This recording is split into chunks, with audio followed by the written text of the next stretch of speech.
Namaste. Welcome to our journey of reciting a chapter of Gita. Today we shall be chanting chapter 11 of Bhagavad Gita.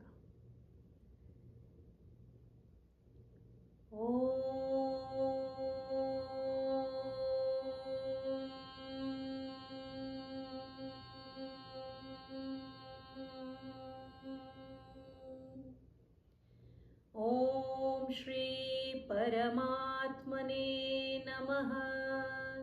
Shrimad Bhagavad Gita अथ एकादशोऽध्यायः विश्वरूपदर्शनयोगः। अर्जुन उवाच मदनुग्रहाय परमं गुह्यमध्यात्मसंज्ञितं यत्त्वयोक्तं वचस्तेन मोहोऽयं विगतो मम। भवाप्ययौ हि भूतानां श्रुतौ विस्तरशो मया त्वत्तः कमलपत्राक्ष माहात्म्यमपि चाव्ययम्। एवमेतद्यथार्थ त्वमात्मानं परमेश्वर द्रष्टुमिच्छामि ते रूपम् ऐश्वरं पुरुषोत्तमम्।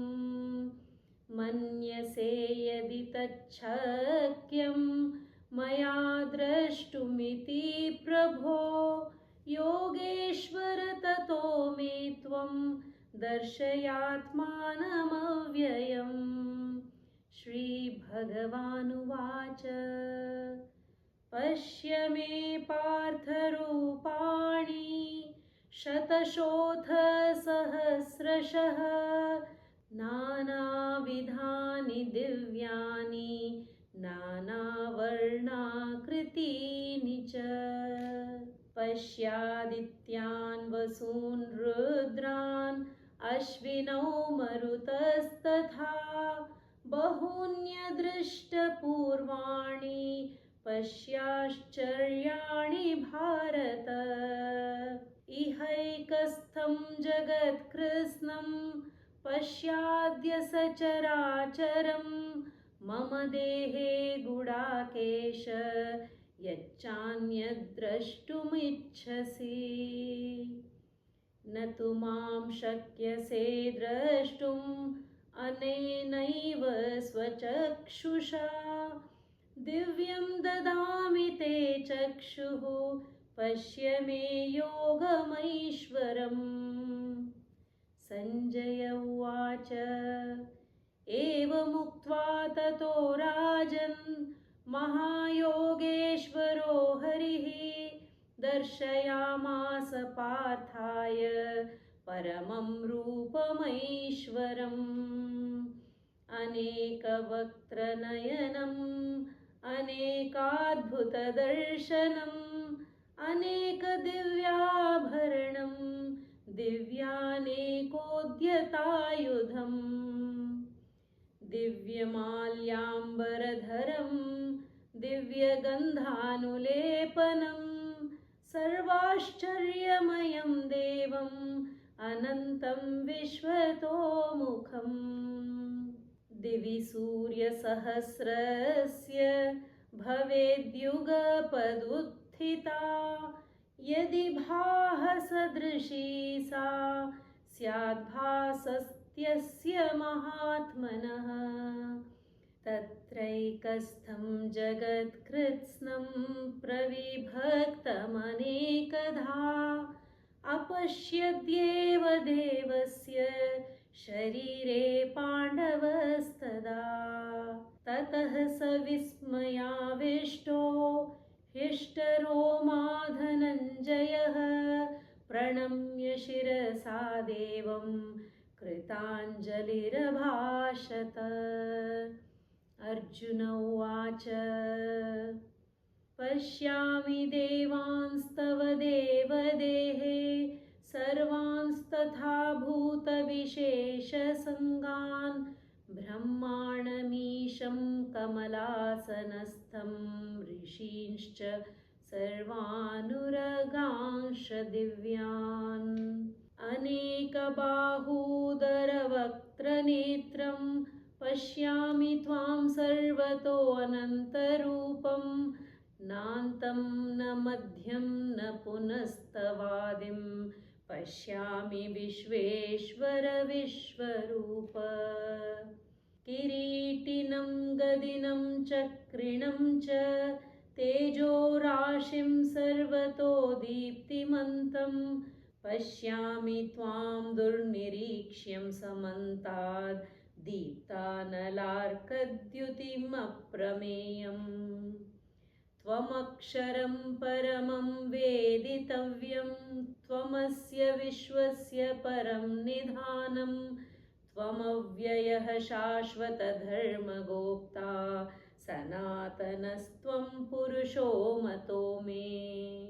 अनादिमध्यान्तमनन्तवीर्यमनन्तबाहुं शशिसूर्यनेत्रं पश्यामि त्वां दीप्तहुताशवक्त्रं स्वतेजसा विश्वमिदं तपन्तम्। द्यावा पृथिव्योरिदमन्तरं हि व्याप्तं त्वयैकेन दिशश्च सर्वाः दृष्ट्वाद्भुतं रूपमुग्रं तवेदं लोकत्रयं प्रव्यथितं महात्मन्। अमीहि त्वां सुरसङ्घा विशन्ति केचिद्भीताः प्राञ्जलयो गृह्णन्ति स्वस्तीत्युक्त्वा महर्षिसिद्धसङ्घाः स्तुवन्ति त्वां स्तुतिभिः पुष्कलाभिः। रुद्रादित्या वसवो ये च साध्या विश्वेश्विनौ मरुतश्चोष्मपाश्च गन्धर्वयक्षासुरसिद्धसङ्घा वीक्षन्ते त्वां विस्मिताश्चैव सर्वे।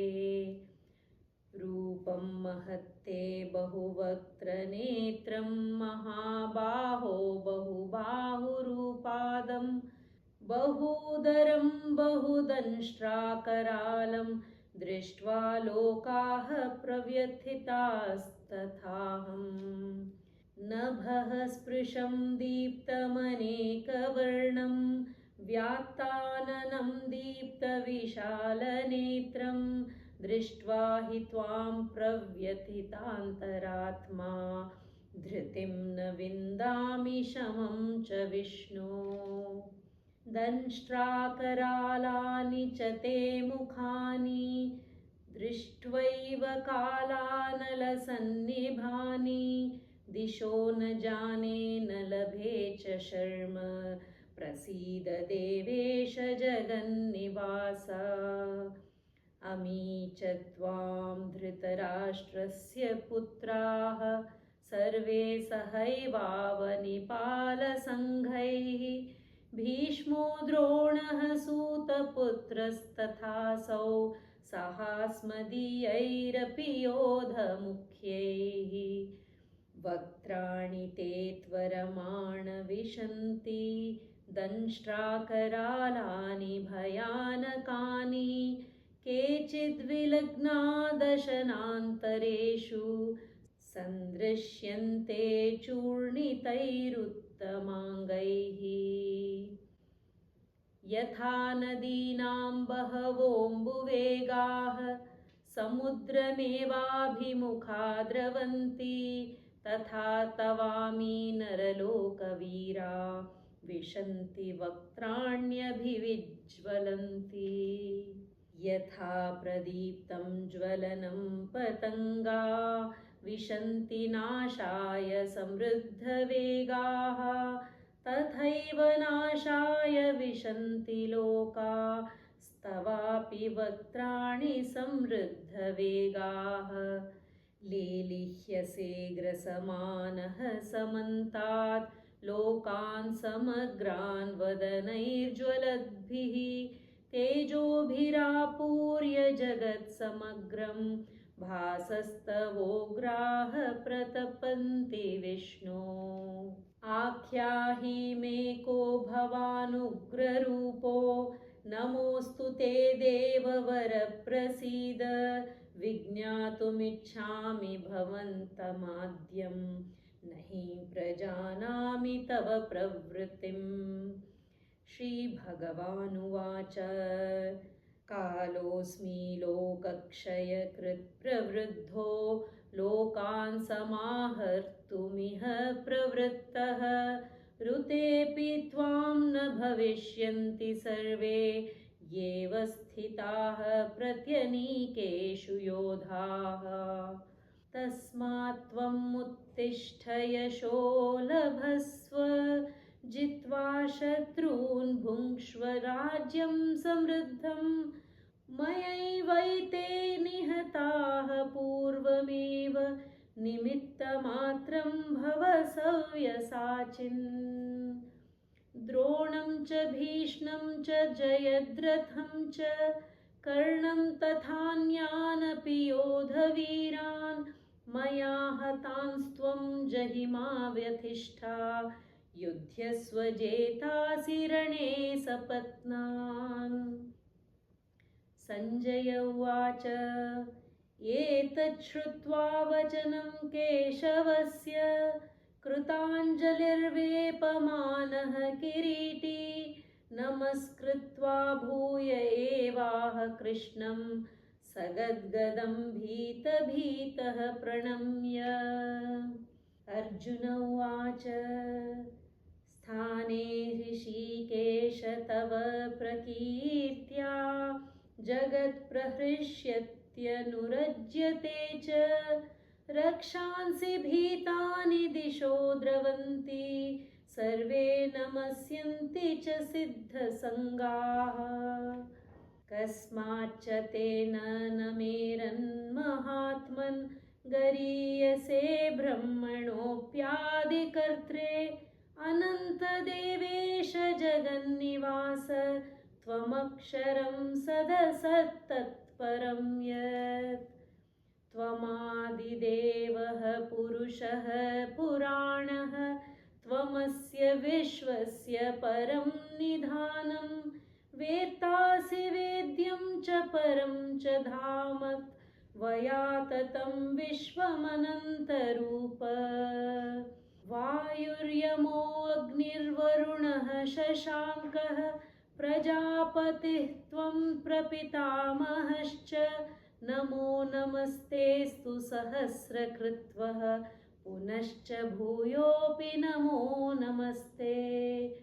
नमः पुरस्तादथ पृष्ठतस्ते नमोऽस्तु ते सर्वत एव सर्व अनन्तवीर्यामितविक्रमस्त्वं सर्वं समाप्नोषि ततोऽसि सर्वः। सखेति मत्वा प्रसभं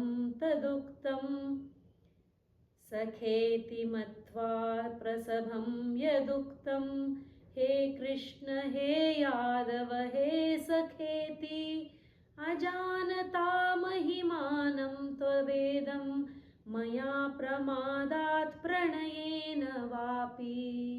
यच्चावहासार्थमसत्कृतोऽसि विहारशय्यासनभोजनेषु एकोऽथवाप्यच्युत तत्समक्षं तत्क्षामये त्वामहम् अप्रमेयम्।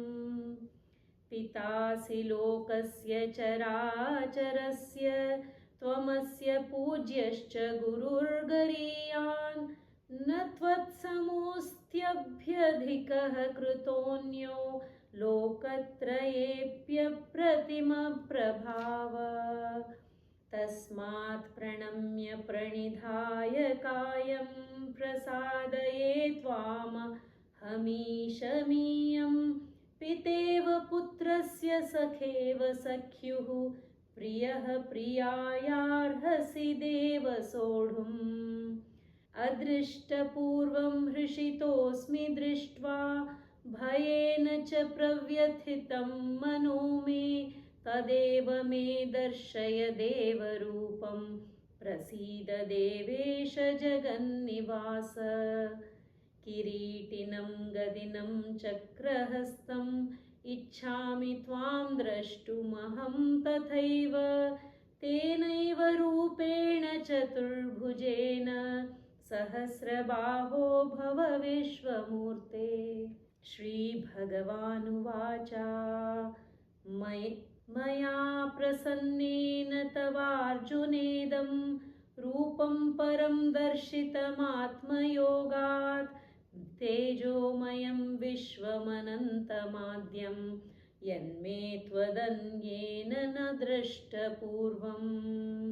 न वेदयज्ञाध्ययनैर्न दानैर्न च क्रियाभिर्न तपोभिरुग्रैः एवं रूपः शक्य अहं नृलोके द्रष्टुं त्वदन्येन कुरु प्रवीरा।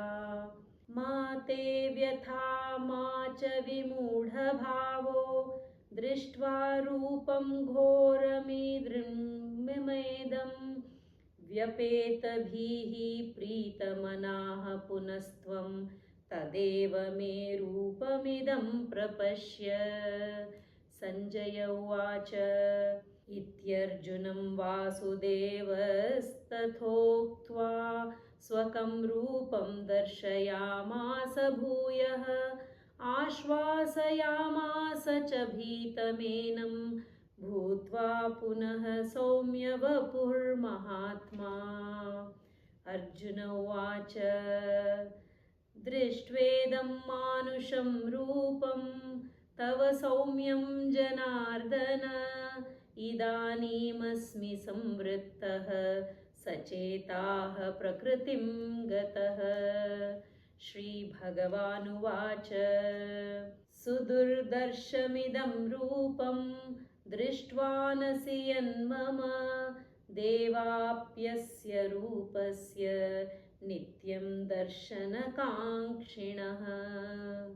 नाहं वेदैर्न तपसा न दानेन न चेज्यया शक्य एवं विधो द्रष्टुं दृष्टवानसि मां यथा। भक्त्या त्वनन्यया शक्य अहमेवं विधोऽर्जुन ज्ञातुं द्रष्टुं च तत्त्वेन प्रवेष्टुं च परन्तप। मत्कर्म कृन्मत्परमो मद्भक्तः मत्कर्म कृत् मत्परमो मद्भक्तः संगवर्जितः निर्वैरः सर्वभूतेषु यः स मामेति पाण्डव। ॐ तत्सदिति श्रीमद्भगवद्गीतासु उपनिषत्सु ब्रह्मविद्यायां योगशास्त्रे श्रीकृष्णार्जुनसंवादे विश्वरूपदर्शनयोगो नाम 11th अध्यायः। श्रीकृष्णार्पणमस्तु। To give you an essence of this chapter, I would like to just read out the meaning of the last verse of this chapter. Krishna saying to Arjuna that one who engages in sincere and faithful service to me, free from enmity and attachment, he can attain me, O son of Pandu. So this is in response to the Vishwarupa Darshana that he displayed or showed to Arjuna. So on the battlefield, Arjuna was still asking Krishna that you have explained to me that one needs to always meditate your name and then remember your name or divinity in each being at the time of death, and also be able to look at this world with awe, wonder and beauty, right? And so to this Arjuna says, although I understand what you're saying, but I do see evil in this world. I do see my own family members. So how can you show me that how to do this?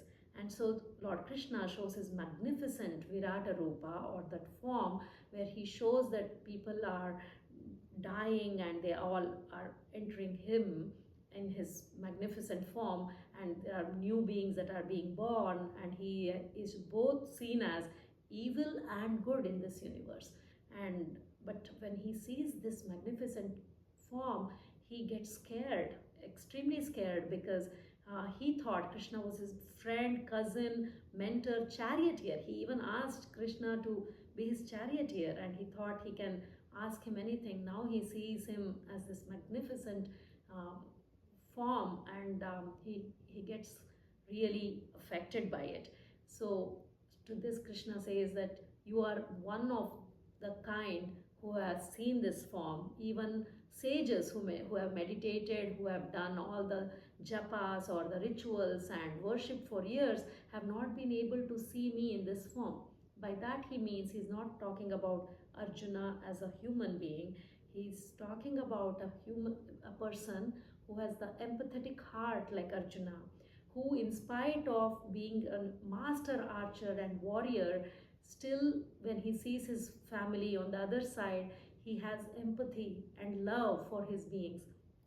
Not because of his ignorance, he was a knowledgeable person. So he says, like a person who has an empathetic heart and eyes with kindness and love, like you have, will be able to perceive me in everything in this universe.